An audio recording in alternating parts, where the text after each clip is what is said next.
Seguimos, amigos, con la diputada Viviana Lucas, es coordinadora nacional de estructura y movilización de Primero Justicia. Además, diputada, hablábamos sobre la juramentación de los comités de ayuda y libertad, y usted decía que se había sorprendido gratamente porque no había visto solamente el movimiento político como tal, sino realmente los vecinos que habían acudido a cada una de esas juramentaciones en Caracas. En el interior del país tengo entendido que diputados se distribuyeron por todo el país para también hacer este acto de juramentación. Sí, y tanto dirigentes nacionales como diputados se movilizaron. Y tú en el bloque anterior preguntabas y hablabas sobre el tema del cese de la usurpación, Sí. porque es que todo este movimiento, la conformación de los comités, nosotros hemos dicho que es para poder lograr el cese de la usurpación. Y la manera más clara que hemos conseguido de poder explicarlo es que imaginemos nosotros que el cese de la usurpación es una mesa de 4 patas, en donde en una de las patas está Juan Guaidó y todas las acciones que está haciendo como presidente encargado. Otra de las patas es la Asamblea Nacional y todos sus diputados y sus dirigentes. La tercera pata tiene que ver con los apoyos internacionales que nosotros hemos logrado. Y la cuarta pata es nosotros como sociedad, como ciudadanos, que nos preguntemos todos los días qué estás haciendo tú para que cese la usurpación. Y ahí se activa la Operación Libertad.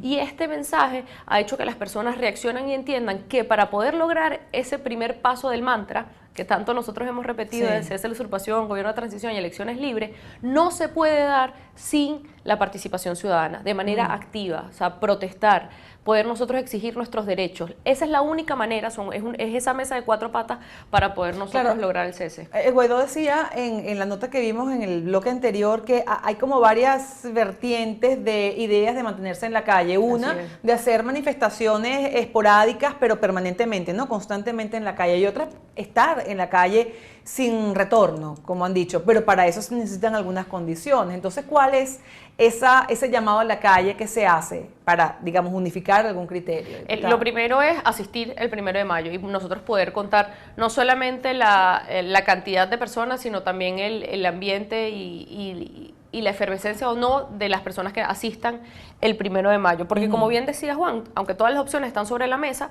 nosotros tenemos que entender y ver cuáles son las condiciones que tenemos actualmente para poder seguir avanzando hacia esa etapa decisiva.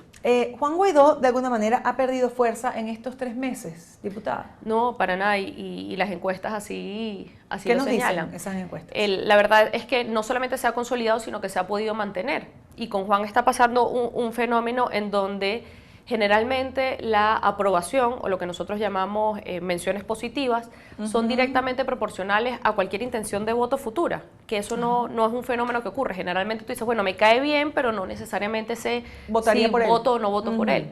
Con Juan sí, y se ve como un bloque sólido, y yo creo que no es menos lo que pueda merecer, porque ha llevado esto de manera, a todos nos ha sorprendido lo bien que lo está llevando, el liderazgo que lo está haciendo, es un liderazgo distinto.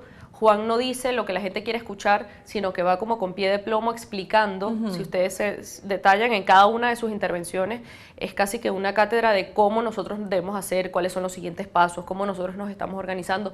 Y eso yo creo que las personas lo necesitaban y el venezolano lo necesitaba y lo estaba apoyando por eso. Pero han pasado 3 meses en los cuales uno diría, bueno, no es mucho tiempo, 3 meses la verdad es que es muy breve, pero para ese día a día del venezolano es muy duro. Sí. De hecho, viene un 1 de mayo donde normalmente se hacen aumentos salariales y, como decía realmente Guaidó, ese aumento ya se diluyó con la devaluación de la semana pasada de $1 DICOM en 5.200 bolívares, que lleva el mínimo a niveles realmente mínimos, o sea, casi inexistentes. Ese día a día del venezolano pesa mucho. Entonces, ¿cómo mantener ese ánimo, no solamente para estar en la calle, sino para apoyar este mantra, como usted dice, del presidente Juan Guaidó, que nos ha expuesto durante estos 3 meses? Y esto es súper complicado de explicar, pero es que efectivamente el venezolano, primero porque nosotros, y Juan lo dice de manera sincera y todo el tiempo, además lo decimos todos nosotros, yo creo que nosotros tenemos que tal vez pedir disculpas por los errores que hemos cometido en el pasado y por estar llegando tarde, porque efectivamente la crisis del venezolano es una cosa que no se puede explicar abrumadora en el mundo, tal cual. Pero cada vez que ocurre en eso, nosotros no podemos olvidar quiénes son los culpables y hacia dónde tiene que estar dirigida eso que nosotros sentimos. El régimen quiere que nosotros creamos que que el responsable de todo esto es Juan o la dirigencia opositora para meternos a todos dentro del mismo saco. Y la verdad no es así. Hoy el venezolano tiene menos comida en su nevera gracias al régimen. Hoy el venezolano vive los cortes de luz que vive gracias al régimen y su poca voluntad de resolver la cosa.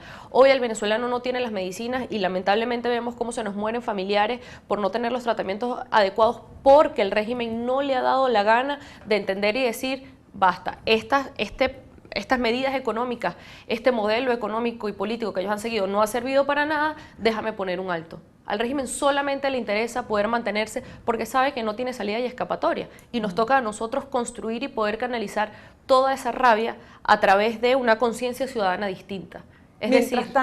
Mientras tanto vemos cómo la gente desesperada sigue huyendo, porque esa es la palabra, huyendo de la crisis, huyendo de Venezuela. Vemos el caso de estas personas que murieron por el naufragio de una embarcación que salió de Güiria a Trinidad y Tobago, buscando precisamente sortear la crisis. Vemos cómo la ONU está señalando que ya el número de personas que han salido de Venezuela asciende a 3.700.000 personas. Y hay quienes dicen que eso tendría un subregistro. ¿Qué se espera para los próximos días? Porque, se anuncian apagones todavía más fuertes en Maracaibo, en el estado Zulia, de hasta 8 horas en ese plan de racionamiento, cuando ni siquiera se han cumplido y sabemos que son mucho mayores a ese periodo, diputada. Yo creo que lo que nosotros tenemos que hacer es entender todas esas frustraciones y protestar. Como lo digo, es complicado el entender cómo las protestas son directamente proporcionales un debilitamiento para el régimen, pero es que es así. Cada vez que nosotros protestamos ¿Está medido eso como tal? Sí. Y no solamente en estudios, sino que los ves en las reacciones del régimen. O sea, cada vez que nosotros estamos en la calle es cuando ellos cometen más errores porque se ven como más acorralados y se ven como desesperados por accionar de alguna manera, y además también lo reflejan así los números. Cuando nosotros estamos en la calle protestando, despertamos más conciencia. Este régimen nos quiere a nosotros dormidos. Y cada vez que nosotros despertamos es un epa, yo no me acostumbro a vivir así. Y eso es una bola de nieve, en donde cada vez más y más personas entienden que nosotros no merecemos y no debemos vivir así. Usted dice que la Fuerza Armada no está reprimiendo como lo hacía hasta el año 2017, tienen otras maneras de represión, han utilizado los paramilitares, grupos paramilitares para amedrentar a la gente e incluso generar muertes, porque lo vimos en el estado Zulia, por ejemplo, una señora que murió en su casa cuando bandas armadas pasaron disparando. Pero también se da la represión de el hostigamiento y la detención de dirigentes políticos que continúa, diputada. La semana pasada nuevamente detienen a Gilbert Caro, quien estuvo preso varios años, salió en libertad, siguió con su movimiento político y comiéndose una arepa en una arepera en Las Mercedes, es detenido. ¿Qué nos puede decir sobre esto? ¿Qué se sabe de él? ¿Hay alguna información de su paradero hasta ahora? Qué bueno que nos permite el espacio de esto. Llevamos más de 48 horas sin saber absolutamente nada de Gilbert Caro. Es decir, no solamente podemos hablar de un secuestro, sino que esta vez también arremetieron con los empleados de ese establecimiento donde se estaba comiendo la arepa, lo que permite que nosotros no sepamos ni siquiera por otras fuentes qué fue lo que verdaderamente ocurrió con Gilbert. Una vez más, así como ya distintos países se han pronunciado, nosotros hacemos responsable al régimen de todo lo que pudiera estar viviendo una vez más nuestro hermano y diputado, que es importante decirlo, Gilbert Caro. Acabamos de leer una nota de Infobae señalando que están preparando en Fuerte Tiuna una celda para Juan Guaidó. Hay información de que presos que estaban ahí en Fuerte Tiuna fueron desplazados, llevados, reubicados en Ramo Verde y que estaría ese espacio allí. ¿Existe realmente una amenaza contra Juan Guaidó? ¿Cómo lo asumen ustedes? Sí, bueno, lo de la celda la verdad desconozco y es espeluznante escuchar que están llegando como a esos casi que campos de concentración especializados para dirigentes políticos, y la verdad que para los pelos. Amenazas contra Juan y contra cada uno de nosotros todo el tiempo, pero yo los invito a ver el otro lado. ¿Por qué Juan, a pesar de todas las amenazas, sigue hoy libre? ¿Por qué Juan hoy sigue haciendo además activismo político? Yo creo que eso es un costo que el régimen no quiere cobrar y que sabe que eso sería cruzar líneas y límites que ellos no están Es dispuestos decir, no a están afrontar. esperando el momento, o como decimos en criollo, la bajadita para encarcelar a Juan Guaidó. Es que yo creo que ellos están apuntando a un desinfle que no ha ocurrido y que si nosotros como venezolanos, como movimiento y como dirigentes seguimos trabajando en ese despertar de conciencia ciudadana, no va a ocurrir. ¿Por qué no ha ocurrido ese desinfle? Bueno, uno creo que tiene que ver con cosas que hemos hecho de manera distinta en este momento. No apostar a salidas mágicas ni a varitas mágicas ha sido fundamental. Hablarle claro a la gente, decirle que esto es un proceso complicado, pero que no hay salidas mágicas. Y eso yo creo que ha ayudado. El segundo tiene que ver con el liderazgo de Juan, que es un liderazgo distinto, que es un liderazgo que le habla a la gente, que es un liderazgo mucho más llano, que puede de una u otra manera la gente entiende lo que le va diciendo porque se lo están explicando. Bueno, diputada, me faltó una parte y precisamente esa no detención de Juan Guaidó también puede pasar por ese apoyo internacional, ese respaldo que le dan más de 50 países. Sí, sin duda. Sin duda, pero hasta ahí estamos viendo sanciones, estamos viendo presión, estamos viendo que los embajadores de Juan Guaidó se reúnen en Colombia para de alguna manera romper con esa interdependencia que hay entre Cuba y Venezuela, pero eso se logrará de alguna manera, digamos, con China y Rusia de por medio. Diputada, si nos puede decir algo sobre esa reunión de Bogotá.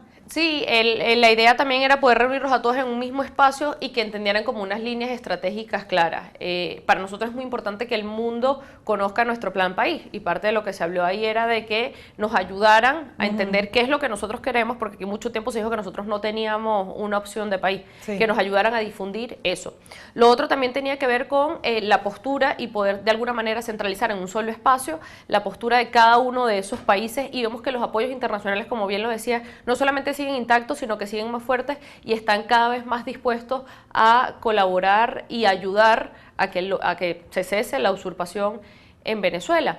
Y tú hablabas de algo que es muy importante para nosotros, que es frenar de alguna manera la injerencia de Cuba en Venezuela. Eso para nosotros es además una columna vertebral. ¿Por qué? Porque nosotros, si nosotros no hablamos de no injerencia de los Estados Unidos, tampoco tenemos que, y tenemos que decirle a las personas ese doble discurso del régimen de que, bueno, no queremos injerencia de los Estados Unidos, pero tenemos a los cubanos metidos en todos nuestros procesos internos, desde los ministerios hasta la Fuerza Armada Nacional, y eso no puede ser así.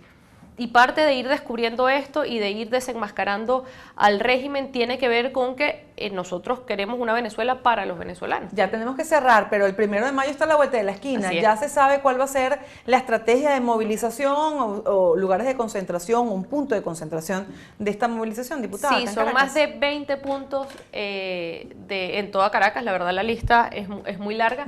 La tengo en el celular, pero lo importante es que vamos a abarcar desde el este al oeste y del norte al sur. Y que el punto de llegada, bueno, ya lo informará Juan y ya podremos, cuando lo podamos decir y no hacer que el régimen nos bloquee. Pero sí, durante todo el día de hoy vamos a estar lanzando la información a través de las redes. Por favor, estar muy pendiente de las redes de Juan, de las redes de sus diputados, para poder conocer cada uno de estos 20 puntos y que usted se pueda acercar al punto más cercano. Con su comité se puede acercar al punto más cercano para poder continuar con la marcha. Bien, le agradezco mucho, diputada, que nos haya acompañado. La diputada Virginia Viviana Lucas con nosotros, además coordinadora nacional de estructura y movilización de Primero Justicia. Vamos a la pausa y volvemos enseguida con más.